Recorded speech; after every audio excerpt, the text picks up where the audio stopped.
Oh my God, Mika, Jennifer is almost here. Why is all your crap everywhere? Oh, crap. Sorry. I just don't know. Where did all this stuff come from? I don't know. I think the clutter fairy just leaves it. Oh my gosh, you and the clutter fairy, I swear. Okay, that over there. Yep, That okay. over there. Okay. Oh my God, I think she's here.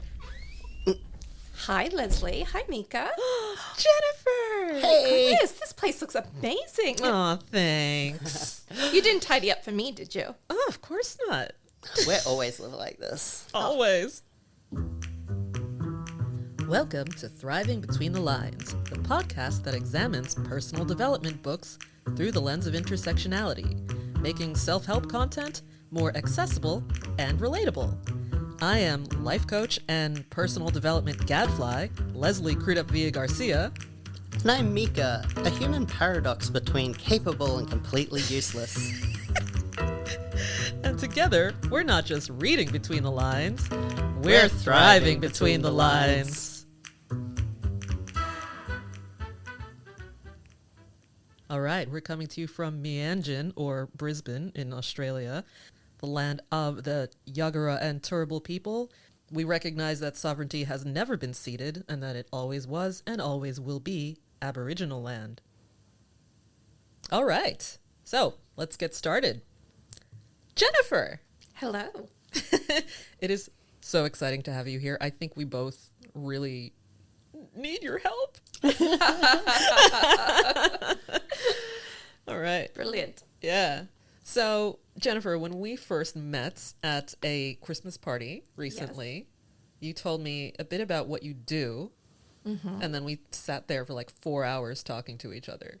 Can you tell us a little bit about why you're here to discuss today's book? Yeah, sure. So when Leslie and I met and she told me about the work that she does, I was just like a faucet that had been turned on because I help people declutter and simplify their lives. But it is such a complicated topic and there's so much nuance to it. Yeah. And I feel like a lot of the mainstream conversations about decluttering leave out the nuance. Yeah. So I think that's why we easily talked for 4 hours. Yes. Is that there was just so much to say on the topic. So, I was grateful when you said, let's come back and talk about it more. I was like, yes. Yeah. I need you to come to my house. So, Mika, what book are we talking about today? The Life-Changing Magic of Tidying Up, The Japanese Art of Decluttering and Organizing by Marie Kondo. Excellent. I was like, you are a decluttering expert. Mm-hmm. And I suppose so. you also have an understanding of intersectionality, the needs of marginalized people. You come from a migrant background. Mm-hmm. Where are you from and how do you identify? What are your pronouns? Yeah, sure. So my pronouns are she and her. I grew up in the States. And it's funny because sort of even the question of how do you identify feels a bit complicated for me. I think a lot of people who are mixed race sometimes feel that way. My mother's family is Chinese. My mom was born in Hong Kong and came to America when she was 7. But I wasn't raised speaking Chinese. Mm-hmm. So I kind of feel like I'm not Chinese enough. Like all of my family, my extended family, speak Chinese. They live in Chinese communities where I can barely even say hello, right? I have like no Chinese knowledge. And then I moved to Australia when I was in my early 20s. And so I sort of feel sometimes like how I identify is I really identify with the Asian American immigrant experience. Mm-hmm. And that like I was raised in a Chinese restaurant. I was the very stereotypical kids who are there 24/7 doing their homework in the corner, clearing the tables. Yeah. I think it's sometimes that feeling of having such a varied experience as I go through the world. Like there's sometimes when I feel very Chinese and I feel that people other me and I have that othering experience. Yeah. But I also have the complete opposite. Mm. And I think that helps me when I'm working with people to declutter because I have a wider range of experience. So I can sort of I see this side, I see this side, and I think it just opens up my eyes to seeing different perspectives. Yeah. And that's really helpful in the world of decluttering. Yeah. And that's so important given how much the idea of decluttering and minimalism has become part of the conversation around personal development, which is a topic that so often leaves out the experiences of people who don't necessarily have the same ability, means to do things like tidy up their space and transform their lives through tidying up. Yes, 100%. Yeah. And even as you were just reading out the title of the book, one thing that like instantly strikes me is that for me, decluttering and minimalism actually isn't even about tidying up. Yeah. It is more about alignment and looking at the way that you want to live and how can your stuff help you live that way. Yeah. And so tidying is almost like a side effect. Yeah. Like if you have a tidier home because of that, that's great. But I don't actually think that decluttering and minimalism automatically equals how you have a tidy home. Only if you really want that. Some people don't even want that. Some Yep. people like living in a living space that feels really rich and full of lots of things. And for me, that's not a problem if you're happy in that space. Yeah. Where I try to meet people are in a space where I have lots of things that I don't feel comfortable in my home. Yeah. Yeah. A funny story I enjoy about that is Mies van der Rohe, the architect famous for doing a lot of the Chicago sky rises, used to build these sparse apartments that you weren't even allowed to have stuff in, basically. And his place was all warm leather, trinkets, knickknacks everywhere. Yeah. And he was like, you live like this, I'll live like this. Yeah. Well, it's funny you say that because aesthetically, I actually prefer visually a much more maximalist style. Yeah. Like there's an account I follow on Instagram. It's the Jungalo. Can't remember her first name. Her surname I think is Blakeney. But her style visually for me is like love. Like Yeah. I look at it and I'm like, there's nothing more beautiful for me. Ah. But another thing that I really like to teach people is what you admire doesn't necessarily reflect what you need to live in. And that's very much been my experience. So that's just one of the many aspects of decluttering and minimalism. Yeah. It's so interesting that you bring up maximalism in that context because, you know, people like Joshua Fields Milburn would say that maximalism is a quote unquote mental illness. Oh my God. Wow. But we'll have to get you back on when we talk about the minimalists. Oh, yes. How about Lots that? to say there. Yeah. Oh, I was just going to say, I can identify with that as well because I love all my things and beautiful stuff, but just with my capabilities, I've come to realize that I just need to live with less stuff if I'm to keep on top of it. Yeah. Yeah. So, the life-changing magic of tidying up. There are things that I like about the book. We've pledged to find at least one thing we really like about any of the books that we discuss. Some books will have more things to like than others, but as with anything else, there are definitely some things about this book that I really question. A few things. But before we get into the, not so lovable aspects of the book, let's talk about some of the benefits that Marie Kondo's work and the KonMari method, as she calls it, have had on society as a whole. Well, I think one of the greatest gifts and what I do appreciate about Marie Kondo is that she just brought the concept to the mainstream. And this is going to sound ridiculous, but until I was introduced to minimalism, not by Marie Kondo, but by somebody who presented this idea to me. Yeah. It sounds ridiculous now, but in my brain, I had never considered that owning less would have any kind of impact on my happiness. Like growing up in America, you grew up in America as well. When I was a Girl Scout, I think I was year 10, we had a camping adventure at the local shopping mall. Like We set out What? sleeping bags in the mall and the shops were open all night and we sung songs in the food court, right? So I know. Wow. That does sound like so much fun, though. But it's funny, it wasn't until I got older that I was like, that's a little bit, that is that good for young kids, like young girls? Like, is that really, and so I grew up really in this pursuit of more. Yeah. And I think it's especially coming from the immigrant background, Yeah. Knowing that my grandparents came over here with nothing, knowing that we worked hard to have that American dream. Like, it was always about having more is how I proved to the world that I am doing better. So it had never crossed my mind. It was like an alien concept that maybe owning less is a good thing. And so I applaud her for just bringing that concept to the mainstream and just having people question the way they live. And I think that's always great, even if it's not for you, questioning things and just saying, is the way that I'm living the way that I want to continue living? That's a good thing. So I think I applaud Marie Kondo for that. I also like that.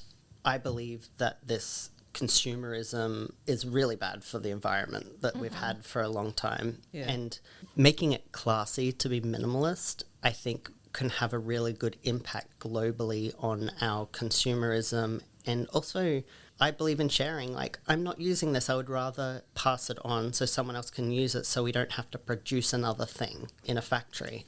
So I like that she's really made it popular for the people who have the power to actually change things, who have the say.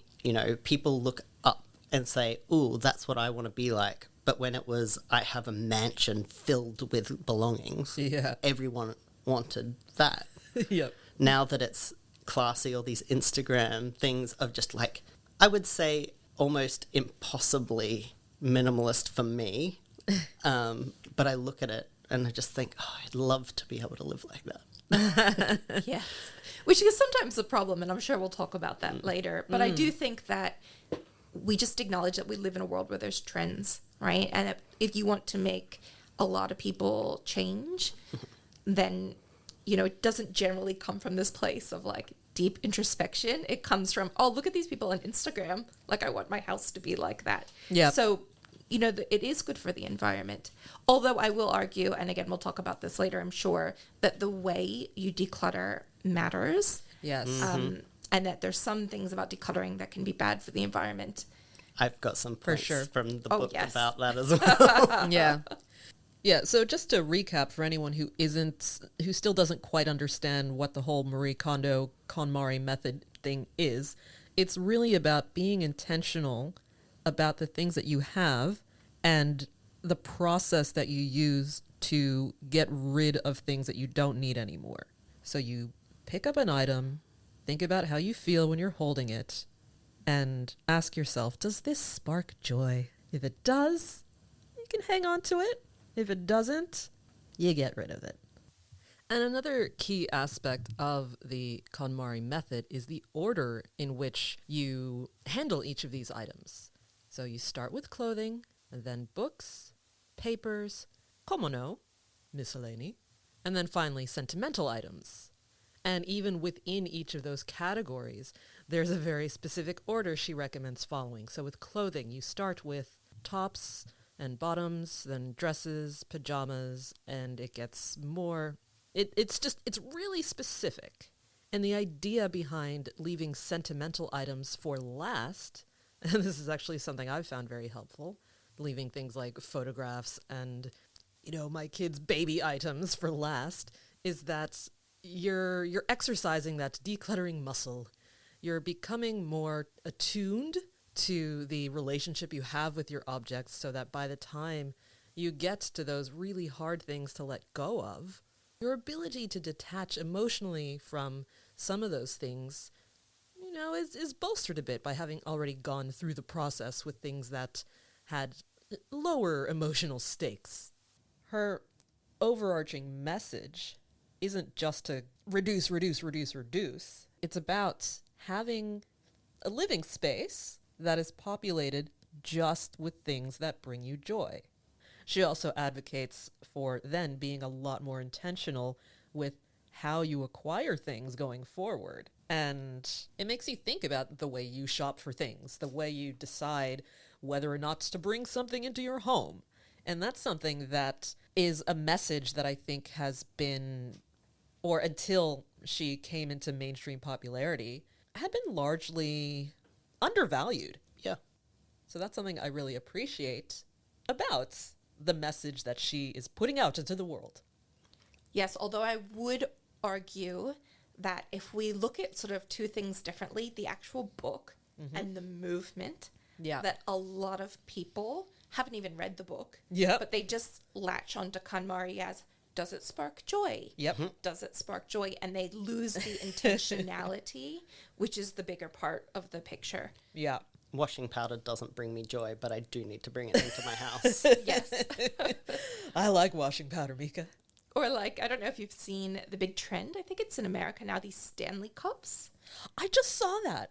It's like like people going wild in shops trying to get them. Yes, but it's like a collecting thing. Yeah. Like people showing these pictures in their house where they've got like 100 different colors. And it's like, this is peach, but this one's light pink. And there's like the tiniest difference.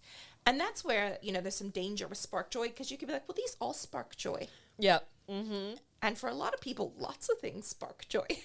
Yeah, exactly. I think, they mistake the idea of this singular object sparking joy versus having all of these things together. Is this making me feel happy? Yeah. And you're right. This is one of those books that a lot of people haven't read, but still try to implement. They come up with this idea in their mind about what it means, or they download a PDF of like the KonMari checklist, and it's like, okay, I'm just going to do this, and then I'm done. Yeah. I'm just going to fold my clothes a different way. And Yeah. look at me, I'm KonMari. Yeah. Yeah. You're so right about the difference between the book and the movement. Because the more mainstream something gets, the more often diluted the message becomes, because everyone comes up with their own interpretation of it, especially people with a lot of influence. When they put their little touches on it, then it becomes further diluted. And a lot of times the people who have the power to dilute those messages are people with a lot of privilege. Yep. 100%. Also, Yeah. picking and choosing, like if you only take a piece of it and you don't use the whole process, it's not going to work, or it might actually work against you. Yeah. Yeah. 100%. Yeah. Especially when you talk about the different decluttering methods that might work better for some people. You also can't partially declutter. Yeah. Like you start and you only get like one box done. Like you have to keep going. I'm about 4 years in now, still going. Yeah. That's part of where the book really neglects, or the method really neglects, the needs of people who are neurodivergent, the needs of people who can't necessarily replace all of the things that they got rid of because it didn't spark joy. She does talk about a lot of different reasons for people collecting a bunch of things, but there's so much more behind that that I think people in very privileged pockets of society don't necessarily appreciate. Until you've worked with someone with the serious mental illness of like a hoarding mental illness and tried to just ask them to throw one item out and seeing the meltdown, like you can't just minimalize that. Yes. And of course, none of this is Marie Kondo's fault. No. Yeah. Not at all. But I think for anyone listening who might be thinking, I don't understand, like, why I can't keep things clean. I've tried the KonMari method. I've tried decluttering the way all these people tell me to. I've tried to implement or cultivate the perfect capsule wardrobe and all these little decluttering hacks. There are complex reasons why it might not be working for you. So that's what we're going to get into. And we're going to talk about some things that we might try that might work better for people in different circumstances, for people from different marginalized backgrounds as well. Yep. Sounds good. Yeah.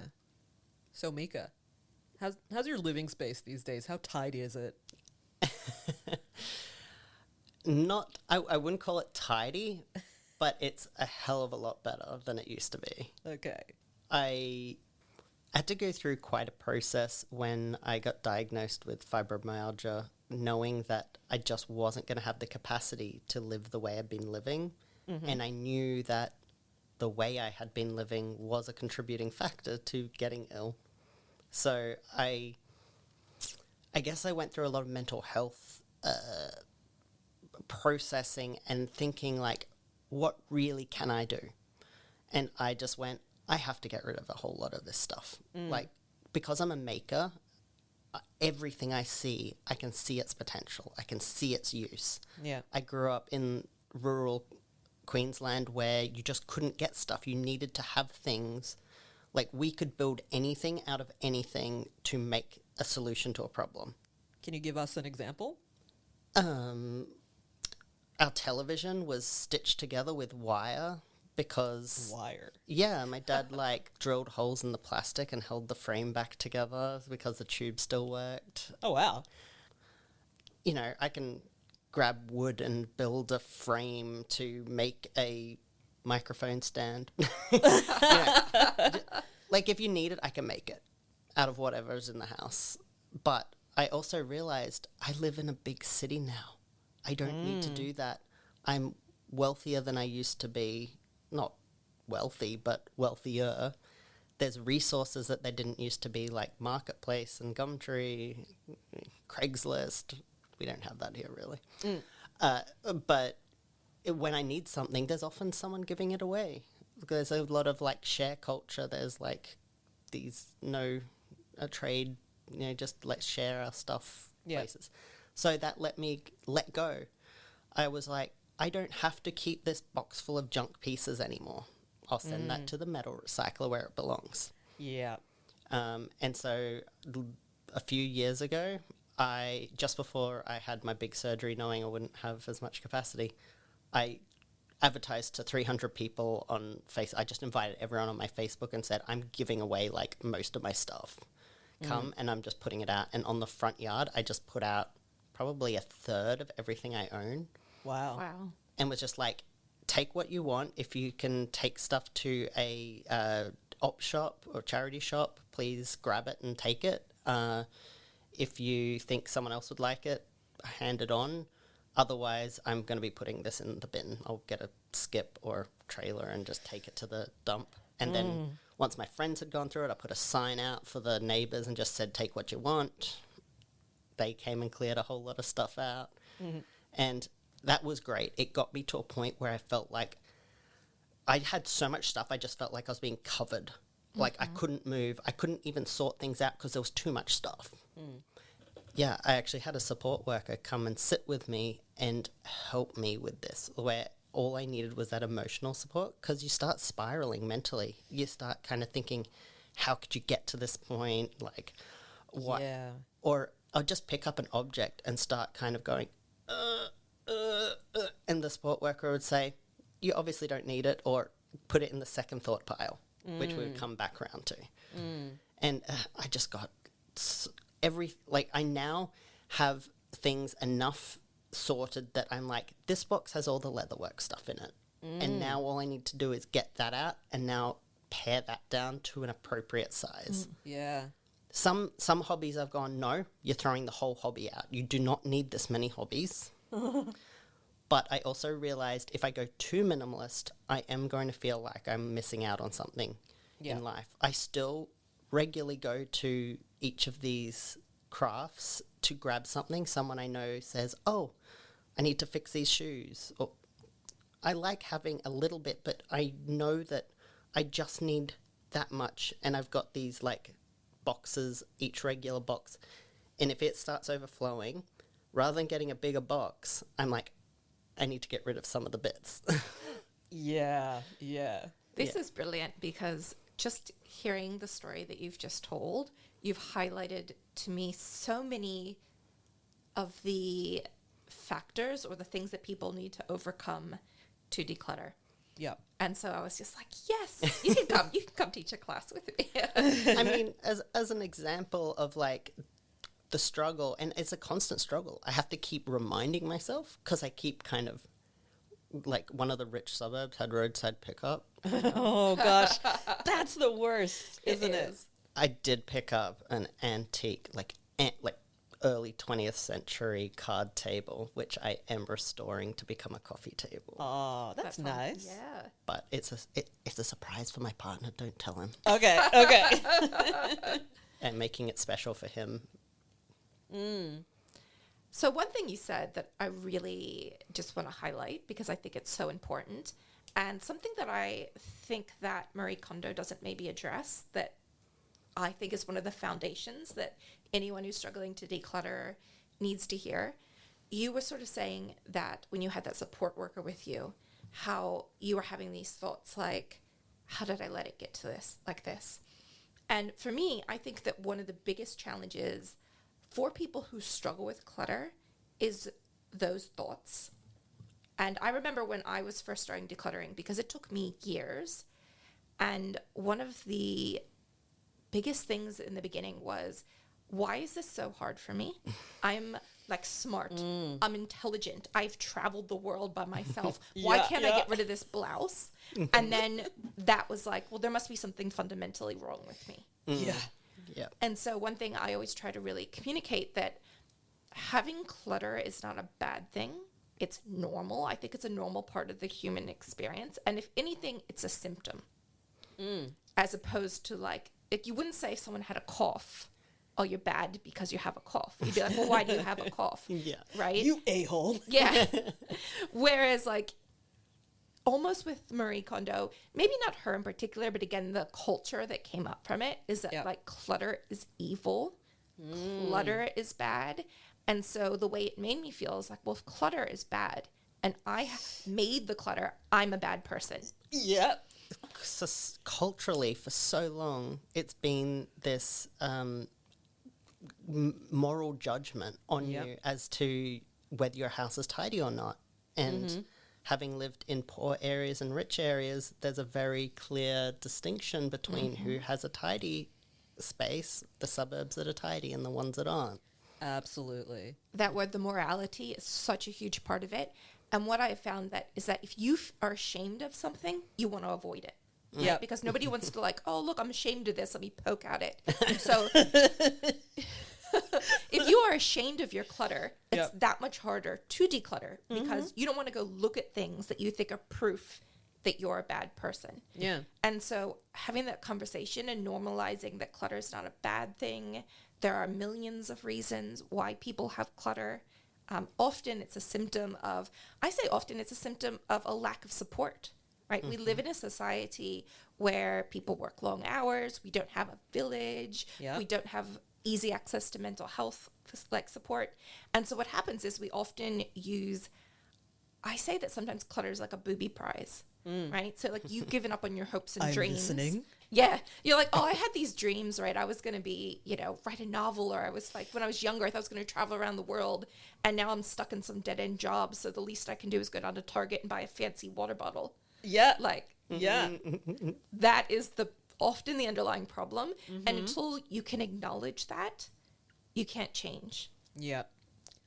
And that whole idea of like clutter and decluttering being associated with morality and being an illustration of the hopes and dreams that haven't materialized, like that can create such a whirlpool of shame that can be so hard to escape.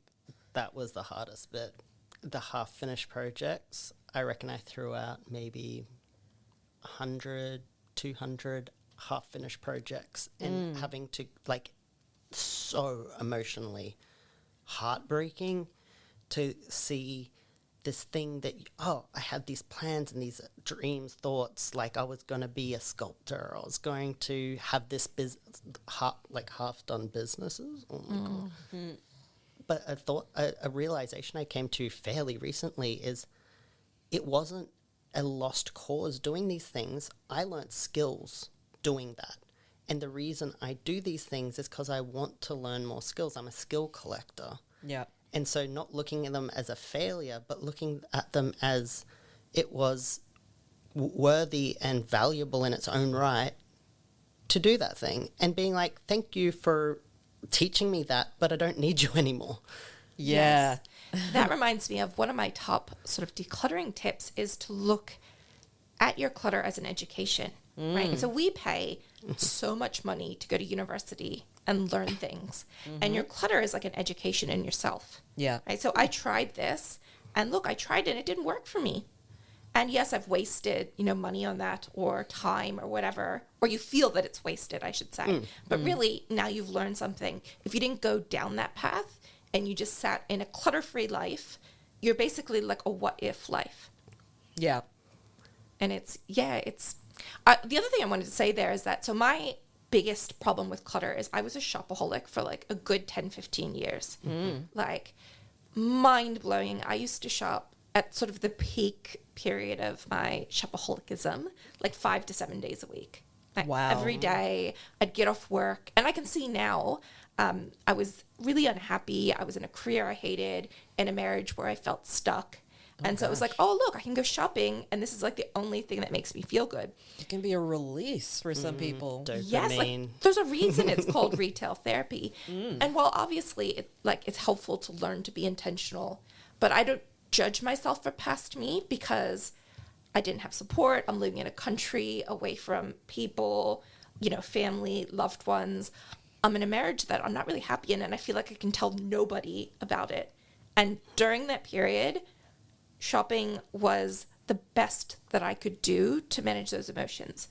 So self-kindness and seeing it through that lens, just acknowledging that was like, oh, okay, now I had a closet full of like really expensive clothes, tags still on them, felt so much shame. Like I could have bought a house probably with the clothes hanging in my closet. But when I could see myself as that was kindness, this was something I got myself when I needed help. Yeah. It just like releases that kind of shame. Yeah. But we need to hear these stories, and things like focusing, on folding clothes, I think kind of dilutes that bigger picture. Yeah. My biggest struggles with clutter early on were really, I believe, a result of that constant moving experience. And then even, it's like, I'm a migrant to this country, but when I was a kid, we moved around a lot. And because my dad, and he's an engineer, and at the time he was overseeing construction sites, and we would move from one U.S. state to another U.S. state to another U.S. state. And when we weren't moving between U.S. states, we were back and forth between the U.S. and Peru. So during all of these transitions, there was always a process of getting rid of stuff. There was always a process of leaving a bunch of stuff behind. And when we would go to Peru, there was always a process of leaving things behind, specifically for people who were less fortunate. My mother is a very generous person, a very charitable, very giving person. And having grown up in poverty in Peru and then having this life in the US, there was this ongoing process of like, okay, how can I give back? How can I give back? And the underlying guilt. Yeah, absolutely. I have so many memories of having to let go of a thing that I really wanted to keep. But I was always told, like, no, we can get you another one when we get home. And then that never happened. So as I started getting older, I developed this mechanism for, like, when I had more control of keeping things, I would keep everything. I had the most ridiculous collections. Broken light bulbs. Just random bits of paper. My bedroom, when I was, like, in high school, I mean, there were periods of time where it was quite clean and neat, but my goodness, I don't know where I put all this stuff that I kept. It was just ridiculous, the things that I was hanging on to, just because we didn't have to move around so much anymore. And for me, having my stuff around that I wanted was security. It felt like stability. It was me planting myself where I was. Yeah. Absolutely. Yeah. I think that clutter is a reflection of our lived experience, which is why everybody has a different relationship with clutter, which is why I can have something that is like painful for me to let go. And it doesn't even have to be sentimental. It's not like my grandmother's, I don't know, old sweater. It could just be like a hard drive. Right? And it's painful for me to let go, where someone else would be like, well, why don't you just get rid of it? Like, I can't understand it. And that makes it, again, especially hard, right? If it's something that somebody else can't understand why you would keep it, then again, you feel ashamed and you kind of like hide your things. Yeah. That's why, like, it's not just about tidiness, because you can have tidiness and like under your bed and in the back of your closets is filled with things that, when I think of clutter, it's not just stuff. It doesn't mean like knickknacks. Yeah. It's stuff that is sort of out of alignment with who you are. Yeah. That's the best way I describe it. So when there's like a gap between who you are and who you think you should be, or what you think you need, that's where the clutter comes in, right? So these things were things that made you feel secure because you didn't have that security in your, like, you may not have felt secure in your own body, you know, where, you know, you just, your lived experience, because you keep moving. Yeah. Now, if you felt that security at that young age, you would have found it easier to give up things. So it's kind of like bridging the gap. Yeah. And so that's why, like, for me, decluttering has always been personal development, and it's always about like self-discovery and self-awareness. And the more comfortable and confident that you feel in who you are, the easier it is to let go of things that are like a buffer. Yeah. And that gets so much more complicated when some of those outside voices questioning why you're hanging on to things are people who you share spaces with, people who you are romantically involved with, for example. I mean, I think back to some of my past relationships and exes that I've had who, oh my gosh, like one guy, he was such a clean freak that like, oh my goodness. And I mean, it came from how he was raised. You know, his mother was very, very, very clean and tidy. This is the kind of family where before they went on holiday, they would have to schedule in time before leaving so that she could vacuum the whole house. It's like, okay, we'll be done packing up our things. We'll pack up the carpet, and then I can vacuum all the floors. And it's like, I should have said it in a British accent because this was in England, right? Yep. Which is also relevant because when I was over there and I was with him and we were living together, again, I was on his turf. So in some ways, it's like the little house that we were renting, it still felt more his than mine. Yeah. And I think he saw any clutter that I generated as an affront to him. Oh, yes. So I just moved into my partner's house, but it's his house. Yeah. So everything I add to it is addition. And I've had to have that discussion about, and I think from now on, like if I move in with someone, it's going to be, no, we need a new house. Soz. For sure. Like my partner is English. And when we moved to Australia, I had already been living in Australia, but we chose a new city to move to so that we could really both have that equal footing. Yeah. But just going back to what you were saying before, I think this is, if we bring it back to intersectionality, when we think about like marginalized people who often feel less comfortable and less free to be themselves. Yeah. And you can see how that can relate to clutter. Like for me, I looked a lot more Asian as a child. As I grew up, more of my like whiteness came through. Okay. And I remember like most of my clutter stemmed from deep insecurity. Like I was so aware that I did not look like what I thought was supposed to be beautiful. Like my nose, like all the trauma I used to have about my nose. Oh. And for me, clothing was a way for me to fit in. So if I wore the right clothes, then I didn't have to feel like I wasn't like I didn't have to be myself. It was literally like putting on costumes and going onto a stage. Yes. And I can only imagine, like, obviously I can't speak of the Black experience, but you hear all the time about their experience of going into the corporate world. Yep. Right? And having to present as a different way. And you can see how these feelings like I can't be me Yeah. almost automatically leads to clutter. And sometimes it's hard to unravel and figure out why that happens. Hair products. For Black women working in professional spaces. Oh, God. That is something that can be really challenging to keep to a minimum. And it can generate clutter, the kind of clutter that not a lot of people can relate to. I mean, like Black hair care and stuff, that's a whole other series of podcasts, right? But, you know, when I think about the things that I have tried to keep my hair moisturized, or even, you know, I have worn hair extensions for a long time, and even the hair I wear now is a wig that I made out of hair extensions. And like I've got a whole container under my bed that's just hair extensions. Yeah. Because it's like, look, there's a different way that Black women take ownership of how we look, and sometimes that means it's going to have a larger physical footprint in some way.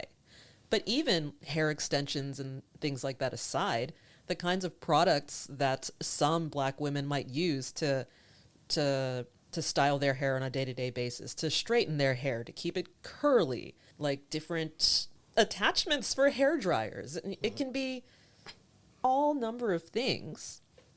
Products that we try that don't work, products that we try for different weather conditions. It's not as simple as using a 3-in-1 shampoo and calling it a day. But see, I would challenge whether some of that is clutter, or is that just what society outside is calling clutter. Yeah. Because if those are all things that you are using and you are needing, and they're part of what you use to, you know, maintain your identity, it's not clutter.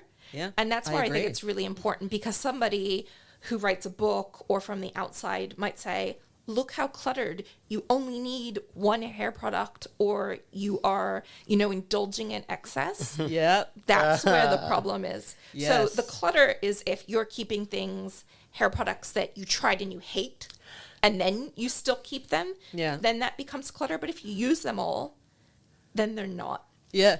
But it's the outside judgment, like, that is probably why you're even saying it's clutter, right? You wouldn't say it's clutter if you're just like, well, this is my stuff. Well, this is the thing. Like, I also wouldn't call it clutter. I would just call it like physical objects that take up a bit more space. Exactly. Yeah. It's that physical footprint, but it's a side effect of something else in some cases. For some people, it can be a reaction to like this subjugation that Black women have been experiencing for generations. But for a lot of people, it's also a deeply empowering thing. It's like, look, I can reinvent my style, like by the minute. I can do whatever I want with my look, and no one can tell me how I'm supposed to present myself to the world, because I have ownership of that.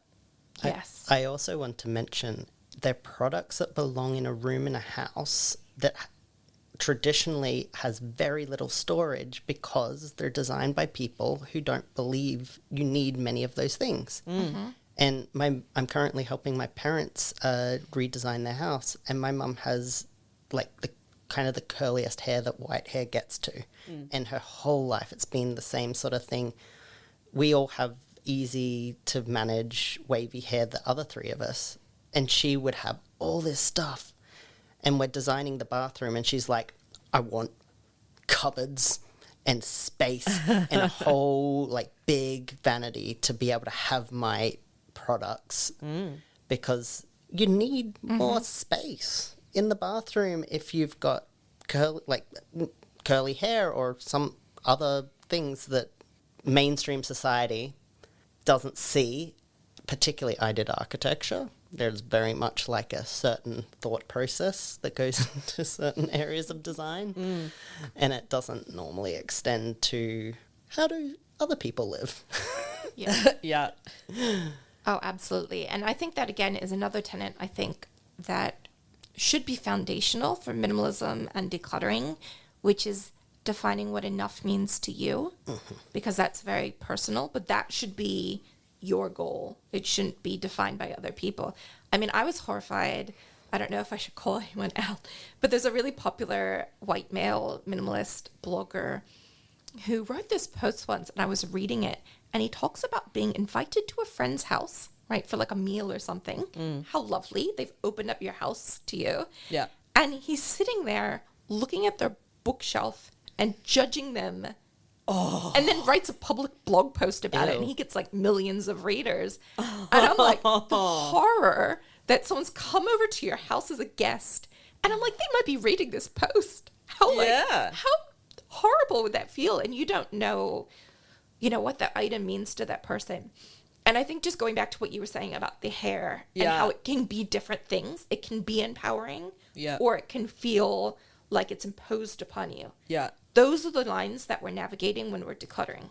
Is that basically the ultimate goal, keeping in mind that it's more like a journey. Like most people never get to a point where they're like, I'm 100% done decluttering, because you change, your values change with time. But the direction that you're heading is to look for where the things that have been imposed on me, the things I think I should be.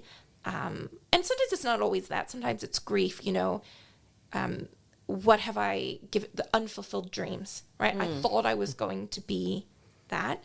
I, being a first generation Chinese American, everyone thought I was going to be like an engineer. I had an aerospace engineering scholarship at 16, internship, I should say. Okay. Right? Wow. And then by the time I was like 20, I like knocked off university and went traveling. But like there was always this pressure of like, I never became that person. Not even that I wanted to be that. Like I was also, as I got older, grateful that I didn't go down that path, because that's not the life I want. But I also still had to mourn that side of myself. And I had a report that I made on this internship when I was 16 years old that I only got rid of a few years ago. Like moved across the world, because it was like, hey, look, this is like this document that proved to me people used to think I was smart. And the fact that was connected to something that people expected of you as a Chinese American. Yeah. There's that whole cultural connection that gets lost as well for some people who haven't had that experience. Oh, definitely. Like it even with my work now. So it took me a long time. I'm, thinking that my grandparents picked up their life, moved to America for this new opportunity, and then their granddaughter is a blogger. Like the horror. Hey, you work with computers. Yeah. You're in a technological field. No. And it's funny thing is I should add is that my grandparents are actually, for their generation, incredibly generous and open-minded, like the most open-minded people I've met. But it's almost the pressure I put on me, knowing that like the society as a whole, the sacrifices they made, etc. Yeah. Yeah, so there are a lot of different perspectives that need to be taken into consideration when we think about decluttering, when we talk about decluttering, when we talk about getting rid of things and how our spaces are supposed to look, right? So I want to read this section from towards the beginning of the book, and I want you two to tell me what you think about it. Okay. So I'm not going to try to do a Japanese accent here, because there's no way I can do that without sounding terribly racist. Don't do that. From my exploration of the art of organizing and my experience helping messy people become tidy, there is one thing I can say with confidence. Now this next part is in bold. A dramatic reorganization of the home causes correspondingly dramatic changes in lifestyle and perspective. It is life-transforming. I mean it. Here are just a few of the testimonies I receive on a daily basis from former clients. All right, I'm going to read each one of these testimonies, and I just want to hear your natural reaction. There are 7 here, so pace yourselves.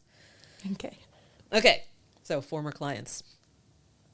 After your course, I quit my job and launched my own business, doing something I had dreamed of doing ever since I was a child.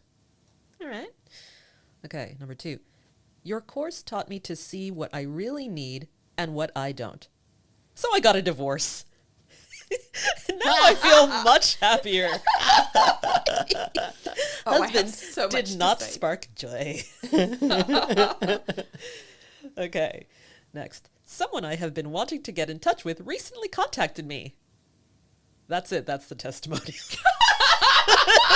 What? That's it. I mean, I assume she's talking about Marie Kondo's course here. Okay. This person must have ADHD. I think that's the thing. It's like, no. Sorry. I think you got distracted and didn't actually respond to the question. All right. I'm delighted to report that since cleaning up my apartment, I've been able to really increase my sales.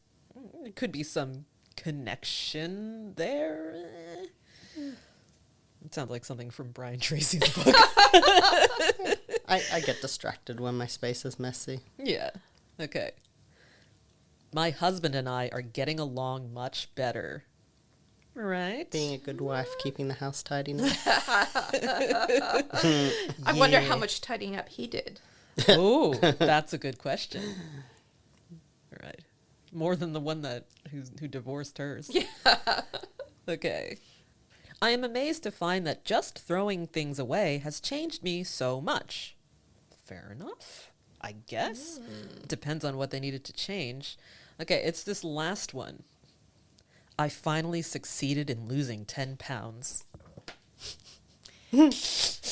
So I have some thoughts on this that might surprise you because I don't actually disagree with some of those outputs as much as you might initially think. It is the way that they describe or what they think the catalyst was. Right. So for me, I actually do believe that decluttering can be life-changing. Yeah. But it's not the getting rid of stuff or having a tidy home or an organized home that causes it. Okay. So just actually, I want to put out there that even though people always like, oh, I'm a minimalist, I teach decluttering, that I must be an organized person. And I'm actually not a tidy or organized person. My husband and I joke that we're still like college students. Like I leave towels on the floor and like I leave all my dishes around the house till 6 o'clock and then I gather them all up and wash them. But I don't like tidy throughout the day. Why I think that decluttering can be life-changing is about the process and what you learn from it. And that's why how you declutter matters. Yeah. And so I always say, if a magic decluttering fairy came to your house and got rid of your clutter, you might get some temporary benefits, like you have less stuff, but nothing changes if nothing changes. So there's nothing that would actually, I don't see how any of these kind of benefits could really happen. Whereas for me, the two key things, when you declutter, right? If you are going through your things one at a time and thinking, how does this contribute to my life, right? It's not like this is bad or this is good or does it spark joy. Just be like, if I'm living the life that I want, excluding other people's voices, just is this helping me or not helping me, right? And if you practice that 100 times, 1,000 times as you declutter your home, it almost becomes like a learned way of decision making. Like, I actually think that decluttering, or what minimalism is learning to make decisions in a more intentional way. Yeah. So you can take that and see how that could lead to a wide variety of changes. Like, is my husband, like, am I with my husband just because we've been together for 10 years and I feel like I should? Or am I happy? And I think that's something that you can learn from decluttering, but like getting rid of stuff, just getting rid of it, doesn't do that.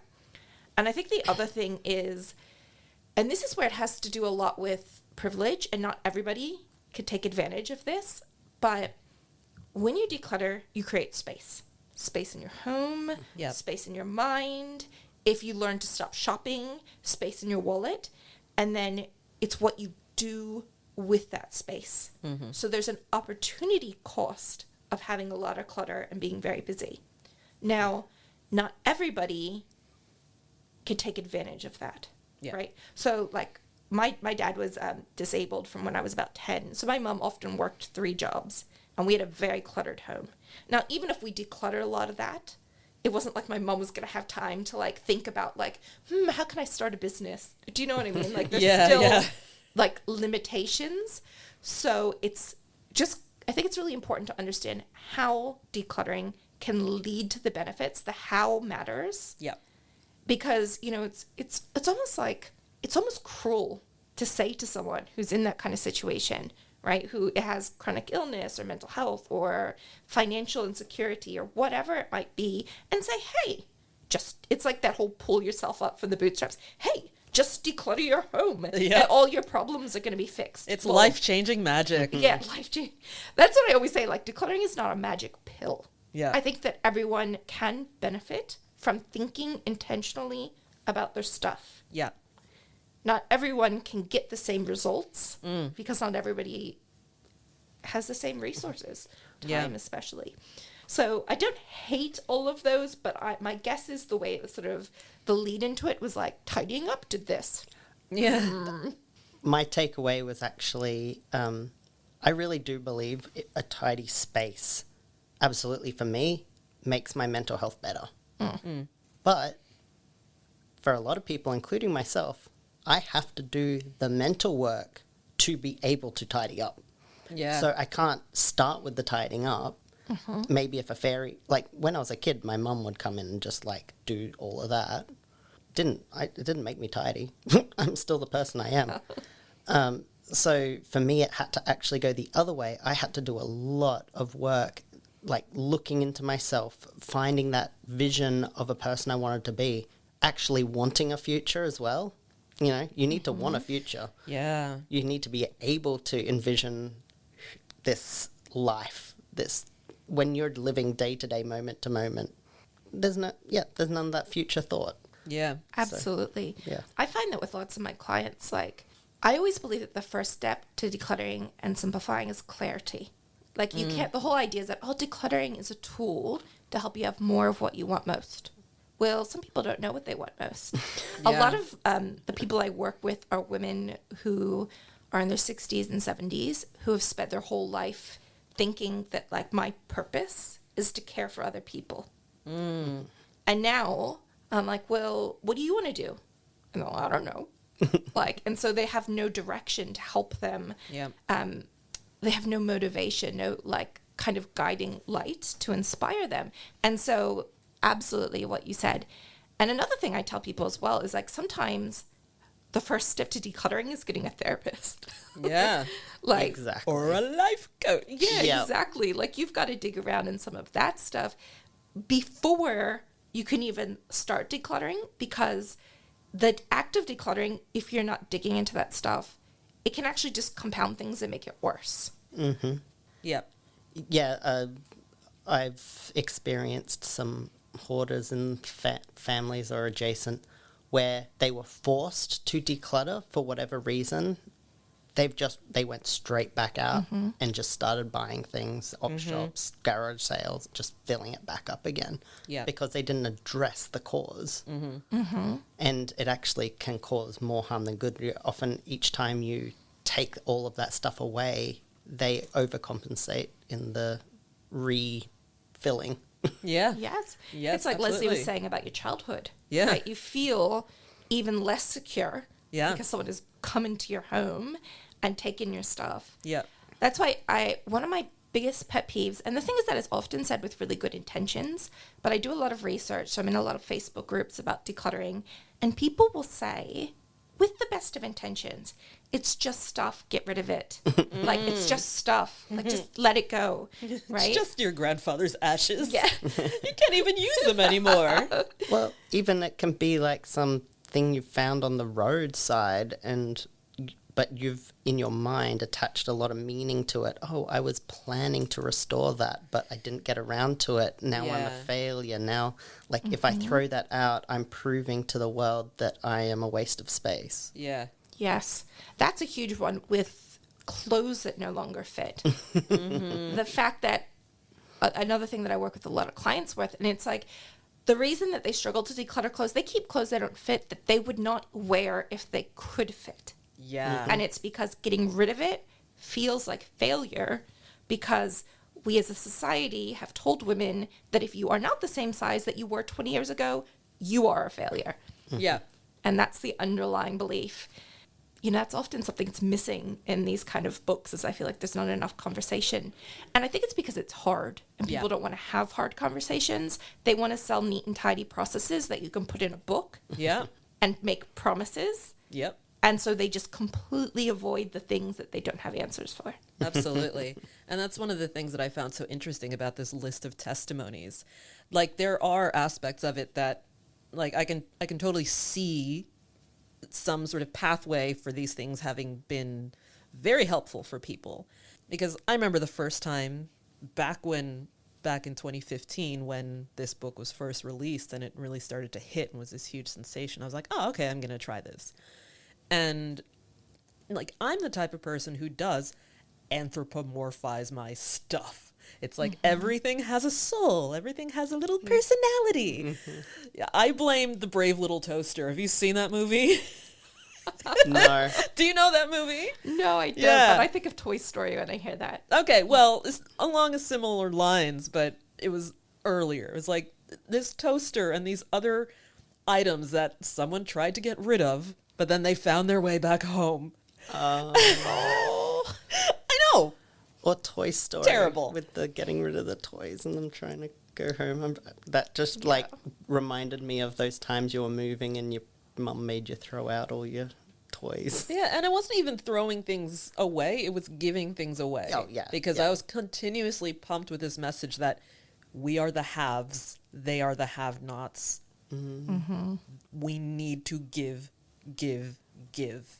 And that caused a lot of tension in my mind around stuff. Yeah, getting back to when I first tried the KonMari method, it really resonated with me, this idea of picking up each item, thanking it for what it has done, and then releasing it onto the next part of its journey. The way it's illustrated in this book maybe goes to a little bit of an extreme for some people. But I do find that especially with the things that I really have struggled to get rid of, but then managed to release, there was so much of an emotional attachment to these things. Yeah, I had to do this whole other decluttering process to move from our last rental into the place we're living now. And some of the things that I really struggled to let go of were old pregnancy tests from the ones that didn't make it. And for me, it was like, this is all I have of the ones that didn't result in the one who is now my 7-year-old. And even now, I can't guarantee that I actually got rid of them. But I remember going through this whole process of letting go of that attachment to these things. But having those things in mind, even now, is really helpful when I'm trying to decide whether I keep something or whether I send it on its way. But yeah, with these testimonies, when it comes to things like, I finally succeeded in losing 10 pounds. I remember when I first read that, I had a little bit of a giggle, mainly because, like, I understand how having more space can clear your mind to then pursue things like exercise and things that you previously didn't have the time, space, energy, headspace for, and so on. Or even like reorganizing your kitchen can facilitate healthier eating and stuff like that. Yeah. But this is one of the issues that comes up so much in personal development, that like somehow it so often comes down to like weight loss as a marker of success. And it's like, okay, well, there was a bit of that, but not too much of it in this book. So I kind of, gave it a pass, but it caught my attention. I think that just the way that it says succeed is like kind of has an ickiness about it. Yeah. But it's interesting, actually, on the topic of weight loss. I am anti-diet culture, but I think that sometimes looking at the way that society thinks about dieting is a really good analogy for decluttering. And there's kind of, you can binge diet and, lose like 20 pounds. I don't even know what a reasonable like time frame for that would be. But you can binge diet and have these people who yo-yo diet their whole lives, and just like you were saying earlier, where it like rebounds and they gain more. Or you can have people who change their relationship with food and exercise, and it's not about a number on the scale, but about feeling good and doing something for themselves. And that's exactly what I think about when it comes to decluttering. A lot of hacks kind of focus on like the diet element, right? It's like, well, just how can we get stuff out of your house as soon as possible? Where it may take longer, you may not get results as quickly, but taking time to kind of do the work to explore your relationship with clutter leads to a healthier, more sustainable version of minimalism. You're speaking to someone with a binge and restrict yo-yo eating disorder, where exactly that. It just got worse and worse while trying to boom and bust just these like sudden extreme changes. And it wasn't until I slowed that down and took the time to work through it and look at the causes and really try and do it right that it started sticking. And same, it was the mental health work I was doing with the eating disorder therapists that helped me to start doing the same thing with my house and my stuff. Because when we were exploring what am I dissatisfied with, a lot of it came down to as well, like I'm not living the way I want to live. And starting to really think more critically, but slowly doing it and not doing extremes, not going too hard, too fast. Yeah. Yes, 100%. Yeah, there's so many ways that all this stuff is connected to different lifestyles, different levels of privilege that people have. But let's kind of wrap up the conversation by talking about decluttering culture and privilege. Who is impacted by people's want to get rid of things, and who is left out of the conversation? Yeah, I mean, there's so much that we could talk about there. I guess on the really surface level, it comes back to some of the things that we've talked about really early in this conversation, where it has to do about expectations. Yeah. Like, there's certain people, if you have lots of money, lots of resources, we talked about the minimalist, not to go off topic, but, two, fairly well-off white men, right? Like, it's very easy for them to get rid of things and be able to replace them. In fact, one of the things that drives me nuts about them is they have this 20/20 rule. I don't know if you've heard of it. So the idea is if you can get rid of something and replace it for less than $20 or in less than 20 minutes, you should get rid of it. Right. Like, that should be the rule when you're decluttering your house. And I like the idea about thinking intentionally about boundaries, but I don't like the idea that, like, everyone should follow this rule. Yeah. So what you might need, you talked about growing up in rural Queensland, right? Well, 20 minutes, it's like, I don't know where you live, but I know there's people who could drive like a day to the shops. Yeah. Yeah. More than.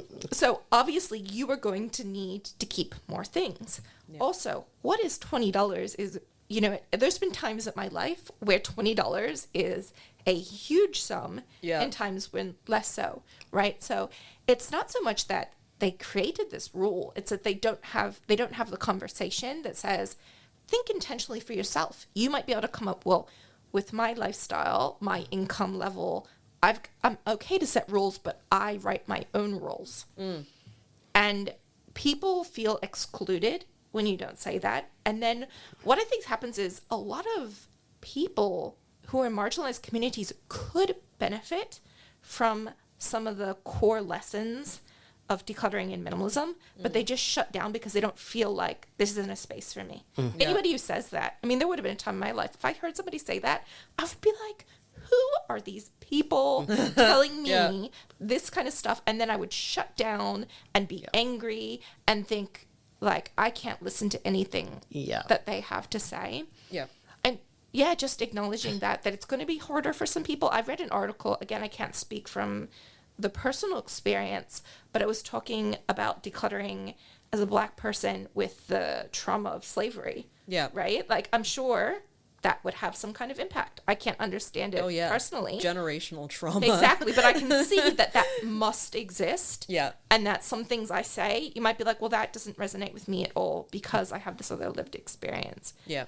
And so on that really top level, I guess it's the throwaway nature. Yeah. On so many levels, right? The environmental, which I'll talk about in the other bit, but just the fact that, like, people, it's hours of your life, right? So some item is worth, one person's, like, 15 minutes of their work life, and someone else spent a week of their salary to pay for that. So, of course, it's going to feel different. If they'd framed it more, if you can replace this for the price you can afford, for the price you can afford in the time that you could spare, maybe it's worth letting someone else use that thing until you need it again. Yeah. And for me, a method I use is I look on Marketplace. Oh, look, these things are given away on a regular basis. I can give it away and when in the future, when I need it, someone else might give it away. Yeah. And yeah. So when a bunch of people who have too much are getting rid of things, where does this stuff actually end up? And how does that connect to people in privileged communities versus underprivileged communities? Yeah, it's an excellent point, because hopefully most people know this, but so much of what we donate does not enter our local economies, right? You're not donating something to the local secondhand shop and all of that is coming back to people down the road who need it. Yeah. In reality, so much stuff. I think I read some article, the statistics were wild. How much of that gets shipped off Yeah. to other countries, often marginalized countries where brown-skinned people live. And I was watching this documentary and they were saying the quality of the stuff they're getting too. Like they're getting things that are rubbish. Yeah. And so basically they're just having to be your rubbish disposal person as opposed to actually creating any kind of value. So sadly, the news is that I think there is no great answer. Doesn't mean that there's nothing you can do, but the best thing is always going to be buy less. Yeah. And that's the thing that has always really bothered me about this culture of like, oh, if I don't want it, I'll just donate it. It's like, okay, but Yes. your benevolence for donating is not the cure for your overconsumption. Yes, that's why I hate. Another decluttering rule that people love is one in, one out. And I get the concept, right? But people use that easily as an excuse to be like, oh, look, my house always looks decluttered. And I guess this is where we talk about privilege, right? If you have a lot of money, you can have a house that always looks to the outside as decluttered, but your consumption hasn't slowed. Yeah. It's just like a conveyor belt. And the things that are coming in and the things that are coming out are just equal. So what I prioritize is that you should always be learning from your clutter. And so, I mean, I think to a certain point, we can't let too much guilt about the past hold us back or nothing will change. But if you look at a great example I always use with clothes, as I said, I was a huge shopaholic, is that instead of just decluttering clothes and then buying new clothes, ask myself, well, why didn't I wear those clothes? Like, it's so simple. Like, oh, look, I live in a subtropical climate. Whenever I buy like polyester or something, it's too hot. So I never reach for it. And it sounds so simple in theory, but it doesn't happen. And then you end up buying more of the exact same things that you would get rid of. And so it's actually win-win as you start to pay attention. One, you buy less, right? You become more intentional with your purchases. There's less waste. You save money. But it actually helps you declutter as well. It's something that I call the snowball method. So if I learn that I don't wear certain type of fabrics, Yeah. just doesn't feel good on me. Now, instead of going through my closet one by one, picking everything out and saying if it sparks joy, I can be like, I know I don't wear these fabrics. So I'm just going to go through my closet, pull out all those fabrics, Yeah. get rid of them. So there's less decision fatigue. And now I've learned something very important that's going to reduce my consumption in the future. Yeah. You know, that's actually one reason I wear so much purple.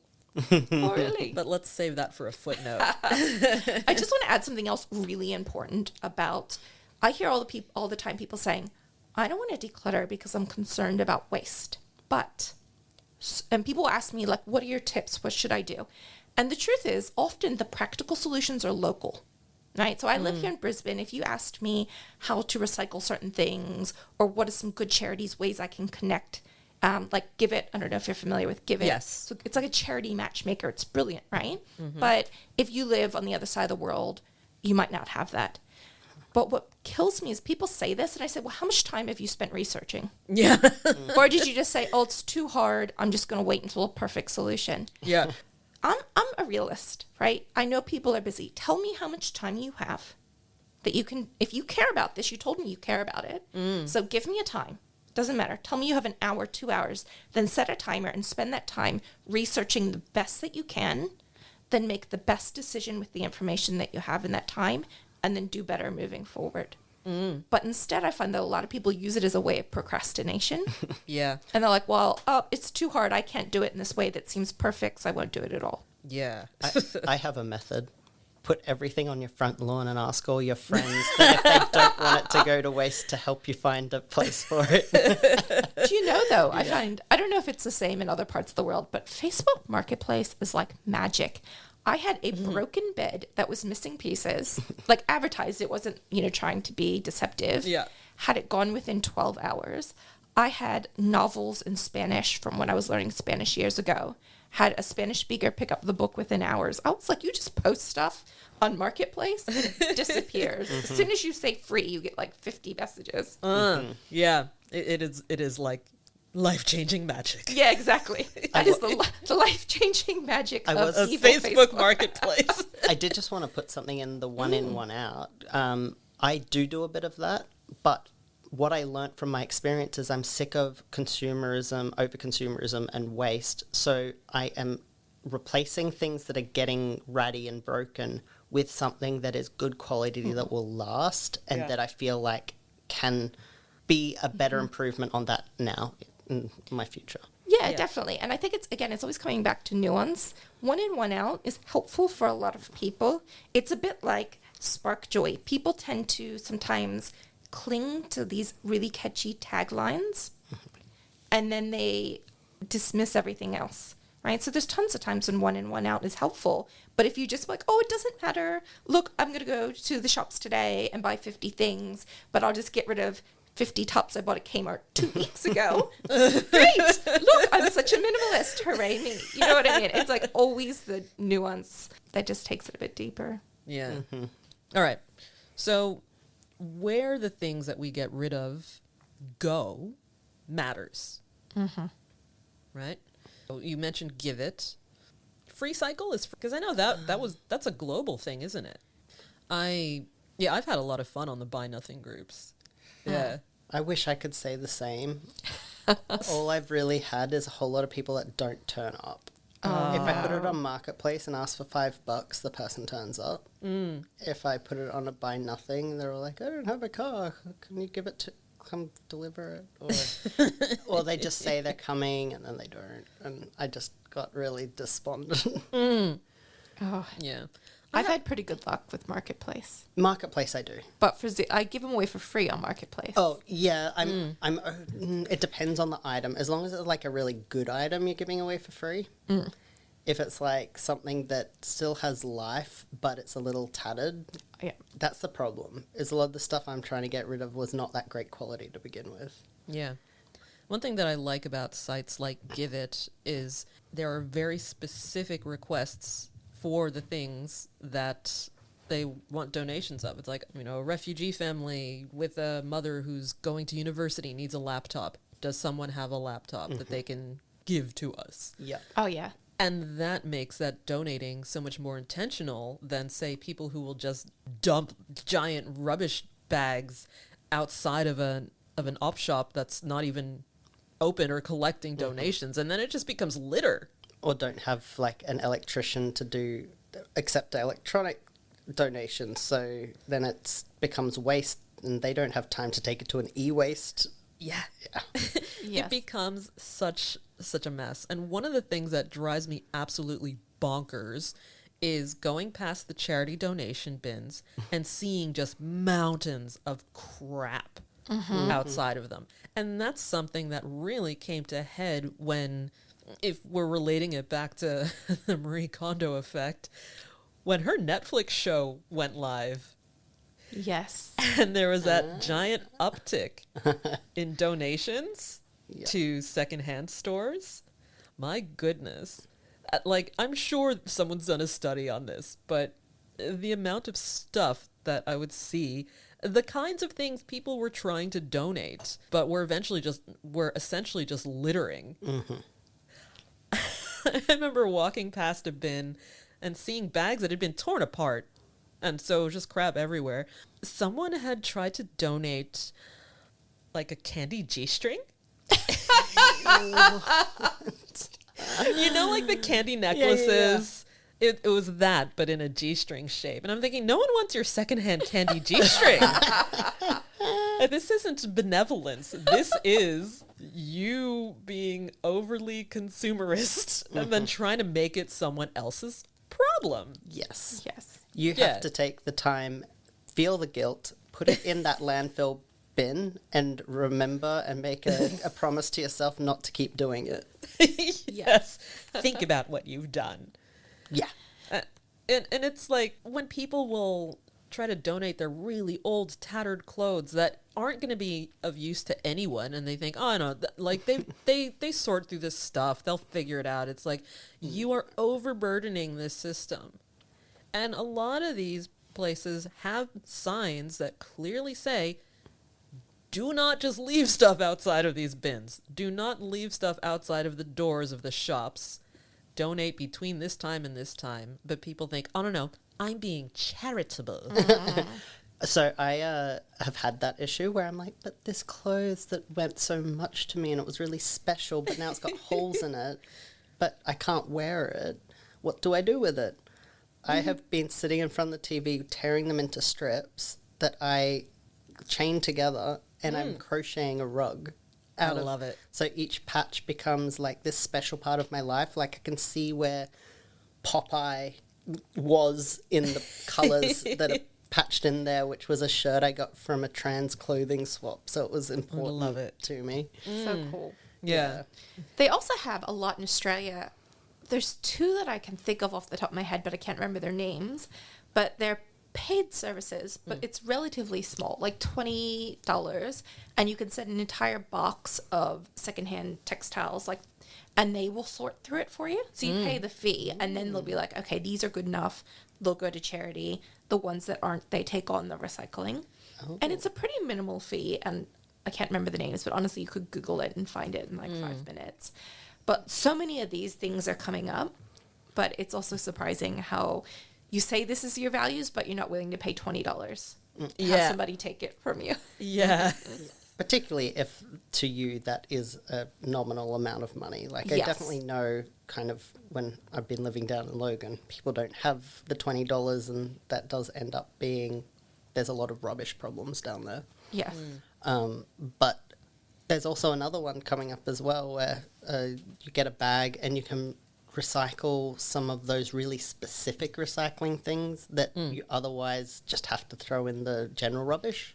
And they're like $5 per bag that you can fill, and you can do soft plastics, or you can do like e-waste isn't as hard to get rid of as you think. No. And if you actually put it all in your car and go to the landfill place here, at least, there's a whole recycling center with all the little specific spots to put your things. Yeah. And it does help to reduce like the impact of the landfill. Yeah. But let's face it, we Yeah. need to reduce. Absolutely. Yes. And that's all to say that when we're really thinking about where our stuff goes, we're lessening the burden on whoever's on the other end of that donation. Or eventually it hits the end of the supply chain and there's nowhere else for it to go. And it's just living in somebody else's backyard. Yeah. Yes. And we know whose backyard. Yeah. Less overconsumption really is the way away from that. There is something to be said as well about a kind of an older attitude that if you're poor, you only deserve to have worn out bad things. Yeah. Which we're kind of moving away from. We Yeah. kind of believe we're in equitable. 100%. I want to really focus in on solutions now. So we've talked a bit about how we can think better about where our stuff goes. I want to talk about what might work better in terms of decluttering for people who don't necessarily have the time, the means, the space to adhere to the very, very strict KonMari method. And in order to do that, I want to set some context by jumping way forward in this book to literally the last page. Spoiler alert. Because we can only ever scratch the surface of what's actually brought up in this book. And if we were to tackle every little thing, we would be sitting here for hours and hours and hours and hours. So this is the last paragraph before the afterword. If you think that tidying is something that must be done every day, if you think it is something that you will need to do all your life, it is time to wake up. I swear to you that tidying can be done thoroughly and quickly, all in one go. The only tasks that you will need to continue for the rest of your life are those of choosing what to keep and what to discard, and of caring for the things you decide to keep. So, tidying. You can put your house in order now, once and forever. Okay. Now, how does this apply to people who are more time poor and don't necessarily think that they can just tidy once and for all and be done with it and never go back? Because she emphasizes in various points in the book that her clients never go back to the way they were. They've become like tidying machines. So if you're someone who is time poor for various reasons, such as scheduling reasons, like they have a job that doesn't allow them the time to take everything out of all of their storage space and go through it and see if it sparks joy and yada, yada, yada, or people with chronic pain, people with ADHD or other forms of neurodivergence, people who have to work in shorter bursts. What can these people do? So yes, absolutely. One of my biggest criticisms with the KonMari method is that it always begins with dumping everything out. And I'm not neurodivergent, and I find that overwhelming. So I can't imagine how it would be with someone with ADHD Yep. or someone who is like, you don't even have to be unwell. You could just be elderly, anyone who has low energy. There's such a broad range of people. You have children that come Yeah. home from Yes. school. Like, Oh, look, a big pile of soft stuff to jump in. I mean, I think it's actually the majority. It's actually the majority who are like, well, that sounds like a nightmare. And it has been repeated so often that it kind of feels like that's the only way to do it. If you can't do it, then, you know, it's even the wording of that section that you read, it really has that almost like, you do it this way or there is something definitely wrong with you. And it's very... It's like, well, there is something wrong Yeah. with me. Now what? I mean, if you've let your stuff get that out of order, there is a point to be made where you do have to, at some point, get enough organization that you can start categorizing. Because I have to start with getting at least things into the piles they belong in. But I try and do it a couple of boxes at a time. Well, one of my top tips is to create goals. And like, that's such a like, I don't know, la thing. But what I mean is to get really specific about what you want to achieve during that period and what done feels like for you. So if you are someone with extremely limited capacity for whatever reason, you could say, literally my goal is right now is that I want to declutter my work shirts. Okay. Or even if that's too much, just my summer work shirts or my short sleeve work shirts or whatever, you can narrow that down to whatever feels comfortable for you. But sometimes I always feel like it's giving permission to do that because, again, we've been like sort of taught that you must start with dumping everything out. Yeah. And that's great for several reasons. One is that I think it creates positive momentum. Nothing is worse, at least for me. Maybe, I mean, nothing's worse, but you know, when you set a goal for yourself and then you fail. And I see this all the time with decluttering is it becomes this negative cycle. I'm going to get all this done today. Then you get like a tenth of what you thought you were going to do. Yeah. And then the next time you go to declutter, it's like such a negative experience, right? Where if you think, I'm not going to give like 110% of my energy today, what can I do with 10% of my energy so that when I'm done, I'm like, oh yeah, I feel really accomplished. Hooray. That wasn't so bad. I'll try it again. But also with setting these clear goals, it gives you direction. One of my problems, another problem with the KonMari method is that like, if you are someone who has a lot of clutter, you're probably not great at making decisions about what to keep in the first place. Yeah. So this idea of go through everything and be like, does this spark joy? And you're like, of course it sparks joy. Everything sparks joy, right? I mean, I'm a joyful person. Yeah. I'm one of those people, like I may be a minimalist and believe in the power of decluttering, but I love stuff. Like if I'm just going off joy, I'm keeping everything, right? But having some clarity about what you're working on, also some clarity on some of your goals. Like why are you doing this? What is your motivation? And then that that clarity helps you be more intentional with your actions, right? So it can be as simple as, I'm decluttering my closet because my goal is to fit everything in my closet, right? And that gives you really something specific to work at. And then, as we sort of talked about before, you can use like little hacks where you're like, okay, I love the color yellow. I think yellow is a beautiful color. Doesn't look good on me. Or that's my feeling. I don't wear yellow because I don't feel good in it, right? So you can use all of this intention to simplify the decision making. And again, it's just that structure I think is really helpful in your brain when you're trying to remove the overwhelm. Yeah. So those are some of sort of just some little tweaks that you can make, I think, to the KonMari method. Oh, the other thing I really like is that switching up the question from, instead of, does this spark joy, does this help me get closer to my goal? Yeah. Yeah. Yeah. Because there was this really good quote or section in Big Love by Elizabeth Gilbert, where she talks about this conversation that she had with an older woman when she was talking about writing, and she wasn't writing regularly. And Elizabeth Gilbert says to this woman, like, yeah, I know. I need to get better at saying no to the things I don't want to do. And the woman goes, no, it's harder.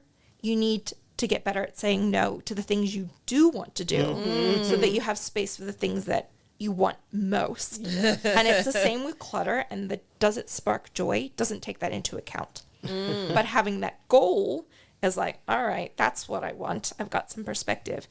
And so I think that, it's still subjective, but I think that just kind of, allowing for some flexibility. So what your goal is or how much you're going to do today can be different for everyone. Yep. What done looks like is different for everyone, right? And it's also going back to, if someone has chronic health problems, they may just need more stuff. They may, what is shown on Instagram may be completely unachievable.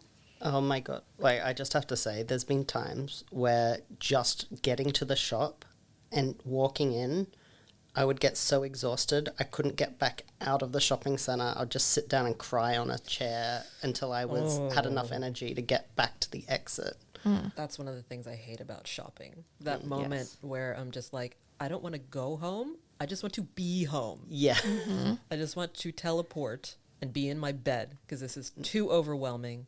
Too noisy, too many people. I'm exhausted. Because I get so overstimulated by all of like the shiny, pretty things, and all of them just everything I look at starts an entire new thought process in my head. Like, oh, the thing you could achieve or do with this item, and oh, shiny and sparkly. Like, my mind just goes 100 miles a minute, which means I'm so tired. And then, so if I have the things at home that I need all the time, it means I don't have to always go into those situations. Like those people that go shopping for their groceries every day or every second day, I'm just like, no, that would kill me. Yeah. And I think so much of overwhelm in general, like feelings of overwhelm, is that when you feel like there's a huge gap between like where you are now and where you think you have to be. Like when that feels like there's no way, I can't even imagine in my head how I'm going to get there.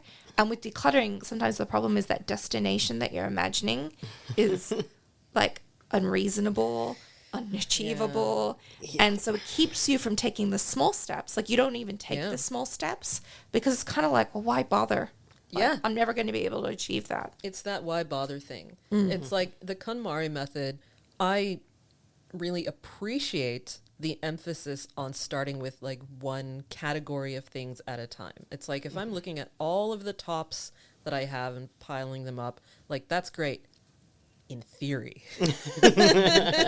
Sometimes it works for me, sometimes it doesn't, because with my ADHD brain and everything else, it can get to a point where I'm like, oh my gosh, I'm just overwhelmed.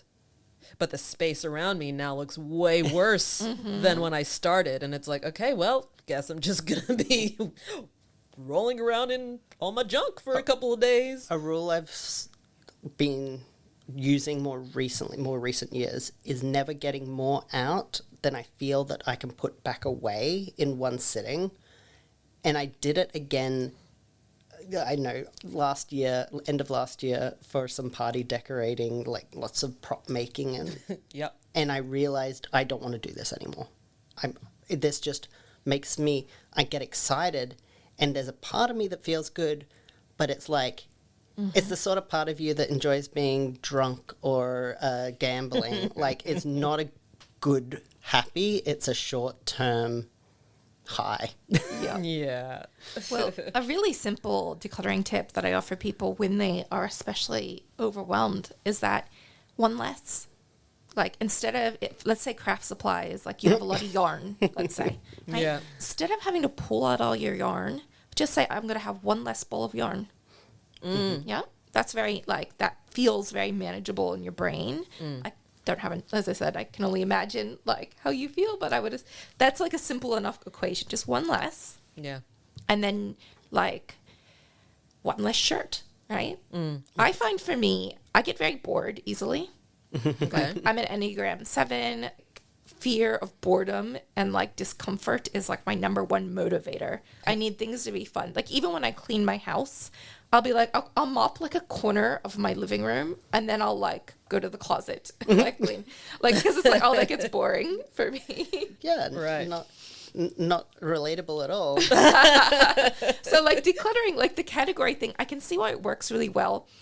One thing I will say is that the category thing works better when you have clutter that is relative to each other. So, for example, mixing spoons. You only need so many mixing spoons, right? Yeah. But if we were decluttering books, it's not that they're relevant to each other. Each book, you're looking at their value of that book Yeah. independently. So dumping all your books out, right? Like, what's it have to do? Or even jeans. It's not saying I only want to keep 3 pairs of jeans. Let's just try them on each individually and see, are these any good? You know, and I think that that's simple. Like, you can do that then, just one less, Yeah. Yeah. without having to, like, I never do the dump everything out. I hate dump everything out. It's like a nightmare. I did have to do that at one point because all of my belongings were actually just a dump. Like, it was just a pile of everything mixed. I just had got too overwhelmed, kept doing the quick tidy ups where you throw everything in a pile until there was nothing to do other than pull it out and go, what is this? And It's like, fermented now. yeah, pretty much. Like, I had sorted through my clothes and got rid of the ones that didn't fit. And as I said before, yo-yoing. By the time I went to actually get rid of them, they fit again and the other ones didn't fit. Because you'd burned so many calories Yeah, decluttering by that point. That was what it was. Getting stressed and eating while I was trying to. But, like, yeah, if you get to a point like that, you need an intervention. You need someone to come in and help you. You can't manage alone. And so I just got to the point where I put my pride aside at least and said, Mom, I need help. And, like, there's no one worse than your mom having to come help you with tidying up, in my opinion. And, yeah, you get to a point where if you really are as bad as I have been, and a lot of people I know get, you have to just ask for help. And I even have had working bees where friends came over to save me. Like, with just a big day, and it's exhausting. But at the end of those days, even if you don't finish stuff, you can see a visual improvement so much that it's okay. But with the smaller sorting, trying to get real, like, systems working, you can't see the difference immediately. So you don't get that immediate feedback. You're kind of like, I am exhausted, and what did I get done? That little shelf is now got a working system that I'm going to be able to maintain. But it's not really something you see. Yeah. I think it's a good point, too, that with KonMari, there are thousands of KonMari certified consultants. And I suspect that the KonMari method works better when you're working with someone. Yeah. Because just like you sort of said, if you're going to have this big overwhelm, just like when you watch the show, right? You're not just like sitting there by yourself in your living room surrounded by a pile of your stuff. Like, I remember those moments, and it's like you just want to cry. You're just like literally sitting there in this mess that you've made. Oh, I absolutely do not ever do that on your own. All it is a mental health dark hole. Yeah. But if you invite a friend over and you pull it all out, for some reason, just automatically, I feel fine, and it's actually sometimes a fun experience. Yeah. Like, just having someone there to reinforce one, like, you're not a bad person for owning items. And they, you know, you just kind of, I ask my friends, like, if you see me, like, starting to go quiet, because I don't go quiet. Not if I'm in a good mood. They're like, you know, I just say, like, these are some warning signs of, like, my brain going the wrong way. Like, just sit with me, and I buy them dinner or something like that, and they just hang out. They don't have to do anything other than sit there and chat with me. And, like, I can sit there and sort through a box, and I'm fine. Do you know what I think a big part of it is? I find that if we're talking about to that emotional side of decluttering and like the stories that we tell ourselves and what we let it all mean, if you're there by yourself, it's like an echo chamber. Yeah. But if you're with someone, it's almost like you can come outside of yourself and see the situation for what it is.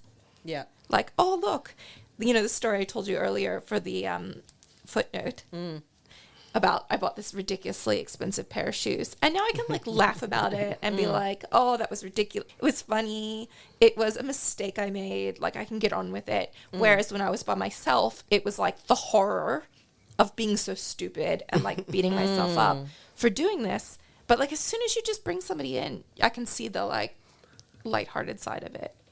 Yeah.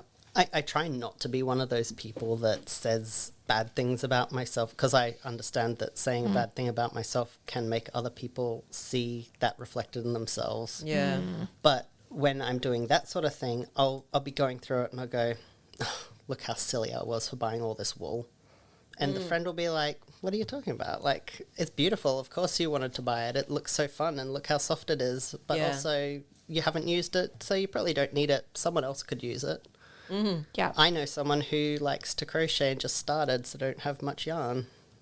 There you go. There you go. I've done that. Like, I handed an entire box of my yarn onto some other people who were just starting out, and I teach people how to crochet. And so I bought some cheap crochet hooks and gifted them some balls of yarn and a hook with it.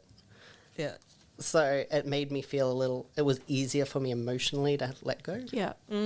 The validation bit, I think, is really important. The like, oh, it wasn't stupid to buy this. That like right there makes it easier to then decide what next. Kind of like closes that first loop. And then you can like be like, now I'm going to find a solution because I'm not beating myself up anymore. And that's one thing that comes up in the book, especially when she's writing about photographs. She writes things like, celebrate the person you are now. If you're having trouble letting go of something, you know, if you're looking at it as something of your past, but it's not the person you are now, it might be okay to let go of that thing, because it's like, this is me now. Or actually, for me, one of the really helpful takeaways from the book was just in being more thoughtful about what I am bringing into my life. And one thing I started doing a few years ago on the topic of clothing, I mean, I don't like shopping. And I don't like shopping for clothing either. But to make my life easier, I wear 4 colors. I wear gray, white, black, and purple. Purple being the key thing. A lot of people ask me, like, because they see me wearing purple almost every day. I've got, like, purple things in my vicinity. And people say, oh, let me guess, your favorite color is purple. And the truth is, it's not. It's a comfort color. I like the color purple. I don't know that I have a favorite color. It might still be blue, but focusing like my shopping experience on purple is a time saver. Especially because I love going to op shops, right? If I'm looking for just something purple, it reduces the number of decisions I have to make. It reduces the number of options that I have to choose from. And I can just go into a shop and go, any purple? Nope, I'm out. If I'm looking for white, black, or gray, it's usually because I've run out of my white, black, gray things that are kind of my day-to-day wear that I then add purple to. The nice base items that you don't have to think about. Exactly. And it means that when I'm getting dressed in the morning, my wardrobe is so much more modular now, because it's like purple and a neutral color. The end. And even when I'm shopping for other things, like, oh, I need a notebook. Are there any purple ones? Oh, there you go. I've got 2 options to choose from now. I'll take that one. My phone cover thing, it's like, give me the purple one. Mine is hollow. Like if it's that rainbow sparkle hollow, like I just like, well, that's the thing that I need. Yeah. Like, that's what I need. Yeah. That's the one. Yeah.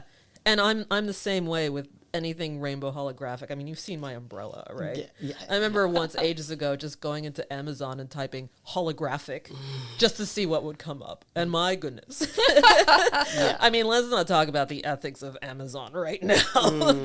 But it's like, but yeah, for like my personal items and stuff like that is great. But purple is also one of my core branding colors. Purple, white, gray are my core branding colors. So it also helps in that capacity.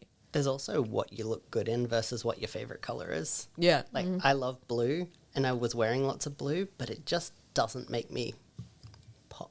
But red, like, it was my favorite color when I was 3. Except this girl always stole the red eating mat, and like she sat up straighter than me. I've always had a thing now about sitting up straight because she always got the red eating mat.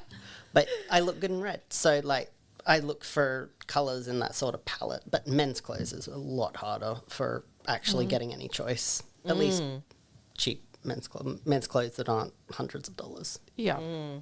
Yeah, I think that's another great point with simplifying. Reducing decisions, making decisions once, is actually great for a lot of marginalized people. Like if you have low health, low energy, low time, reducing the number of decisions. So this is sort of, I think, a great example of why decluttering is always sort of sometimes seemed a bit of a privilege thing, and it is, but it's also for everyone. And a lot of people who don't have privilege can benefit from it as long as we bring them into the conversation and like say, hey, look, there's another way that we can do this. Do you want to be a part of this? Yes. And that is such a freaking elegant, that is an elegant ass way to close this conversation. Because yeah, I mean, you've really brought it back to the core of what this discussion is, and what the purpose of this podcast is. Taking these concepts that are very common in personal development writing and making them more accessible and making them more relatable. And decluttering is a big part of that. Now, at some point, I do want to have you back on to talk about the minimalists. I know you've got a lot to say about these guys. And as I mentioned, there's so much to explore in this book, in this topic, in other things that Marie Kondo has done. It's almost a sin that we haven't spent this whole time just talking about books, given that this is a podcast about books. And she has a very interesting relationship to books and decluttering. You might be a bit ashamed at me. I basically got rid of almost all my books. I don't find that shameful at all. No. If it's signed and if it's an antique, that's about it. And if it's something I'm currently using. Yes. Well, yeah, that's fine. Some people found it really like disturbing but because I kept moving, because if you don't own your own home, often you're moving a lot. Yeah. Book boxes kept upsetting me. They were so heavy. And I was just like, you know what? I don't want to move these anymore. Yeah. I'll buy the digital edition. Yeah. See, that's like such a classist thing as well. Like, oh, you're horrible. You got rid of your books. It's like, oh, ebooks aren't good enough now. It's like, you're listening to audiobooks? What kind of a Neanderthal are you? It's like how the cavemen listened to books. Because I don't have enough time to just sit and read.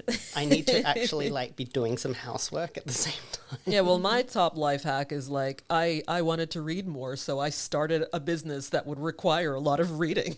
But this is a thing too, like me and books, personal development books in particular, I am the bottom of the funnel for where other people's personal development books go. So when other people are decluttering their books, the personal development ones come to me, and I am here for that. Yep. But it's also like, I am a life coach. I need to be well read on what has been happening in the personal development world. I run a personal development book club. I've been doing that for over 2 years. So this whole collection of books that is growing and growing and growing to the point where, like, but I need to get someone to create an index for me of the books I already have so I don't re-buy them. I like doing these things. Okay. Let me show you my new spreadsheet app. It's like, for me, the books that I hang on to, I have a specific purpose for them. But there are some that don't fall into that category at all, which is just fine. But anyway, oh look, now we are talking about books. How did that happen? ADHD. Yes. There's so many things that we could dive into. But there are also topics that are going to come out in other ways with the other titles that we're discussing. Because, again, the whole ethos of this book and our wider discussion is personal development. The impact that our decisions and our living spaces and the things that we keep around us and the people we keep around us, the impact that those things have on our lives going forward. All right, and with that all said, how about we finish up with a quote? Now, Jennifer, I know you've got something for us today. Tell us, who are you quoting today and why? So today I have a short poem that I want to share with you. It is written by Alexandra L., who is a Black woman, a writer, and a teacher based out of the US. And so this is from her book of poetry called Neon Soul. And the reason I want to read it is that I really feel that this super tiny poem really captures the spirit of why I think so many people have clutter. The poem is called Bold. If you refuse to love yourself the way you should be loved, you will always be searching for something to flood your emptiness. Yeah, so, I don't think she was probably thinking about clutter when she wrote that, but I do think that's true. And I do think that when we feel that we have voids in our lives, for whatever reason, and they can't get filled the way that they need to, that sometimes we use clutter. And like we were saying at the very start, I guess bring it full circle, that's a symptom, and it's about sometimes self-love, taking care of yourself, accepting yourself is the secret to decluttering. More often than not, I would even say. Yes. So many of the things in my life, half-finished projects, were attempts at validation for someone to see who I am, like trying to get that external validation that, you're worthy and you have something to offer. Yeah. And getting rid of them is a great start. Yeah. So if you're interested in hearing more from Alexandra L., she is on Instagram. It's Alex_L, ELLE. And if you'd like to hear more from me. Yeah. How can we find you? My website is simplyfiercely, all one word, .com. Or you can find me on Instagram. It's @simplyfiercely. Excellent. And I'm definitely going to keep stalking you on Instagram. Because there's so many posts on there that I'm like, oh man, I wish we could have talked about this and that and that and that and that. I'm going to stalk you in real life. We can come have coffee. Yes. My treat. So, Leslie, how can people reach us? Well, Mika, for anyone who wants to follow what we're doing, for now, just go to my Instagram. It's Leslie V Coaching, LESLIEV Coaching. And you can get in touch, send us a message, tell us if there are any books that you want us to talk about. Tell us if you think we've gotten something completely wrong. And if you want to book a coaching consultation with me, you can do that through my Instagram as well. Well, my link tree, which is through my Instagram. So thank you to everyone for listening to this discussion. And we will see you in Chapter 3. Bye-bye.